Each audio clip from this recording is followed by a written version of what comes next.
It-tfal jattendu SkolaSajf fl-Iskola Primarja tal-Mellieħa l-Erbgħa filgħodu kellhom attività edukattiva dwar il-ħarsien u l-protezzjoni tal-annimali. Din l-attività bit-tema biex nipproteġu u ngħinu lill-annimali fil-bżonn ittellet mid-Direttorat tal-ħarsien tal-annimali flimkien mal-Fondazzjoni għas-Servizzi Edukattivi. Dan bilan li juru l-tfal kif għandhom iħobbu l-annimali minn età tenera, mhux sempliċiment bħala kumdità, iżda bħala membru tal-familja. Il-kap tad-Direttorat, Noel Montebello, tana aktar tarif dwar din l-attività. L-attività fi SkolaSajf propju nġeluhom japprezzaw l-annimali. Li annimali isma' ħobbu, imma ħobbu mhux għal ftit, ħobbu għal ħajtek, ħobbu bħala familja. U ħankunu qed naħdmu bl-uffiċjali tiegħi fi SkolaSajf, ħankunu qed nagħmluhom lezzjonijiet varji, lezzjonijiet ta' prattika, nġibulhom l-annimali kif jieħendilhom, kif jagħmlu bottle feeding. U ma xi ħaġa li t-tfal ħajapprezzaw, ħajrabbu fihom dak is-sabiħ tal-trattament xieraq tal-annimali.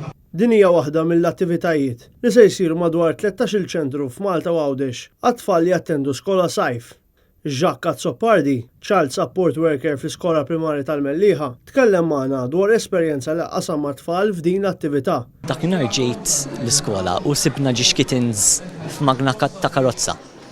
Issa mill-ewwel mill-aktar fis possibbli ħadthom ġol kamra tal-banju, imsaħħtilhom għajnejhom, imsaħħtilhom nifisom u mbagħad ħadthom għand veterinarju. Issa wara l-veterinarju ħadnihom għand foster care, hemmhom qattus li aċċettathom u she's foster care. Zoe Vassallo, studenta tal-SkolaSajf fil-Mellieħa, kellha appell speċjali għal kull min isib xi annimal, f'dan il-każ ferħ ta' qattus mitluf. Every time you find a stray cat, you just have to help. Like once, me and my mom, we saw like a dead kitten on the road. It wasn't that dead, but it was still alive. And we had to call animal welfare.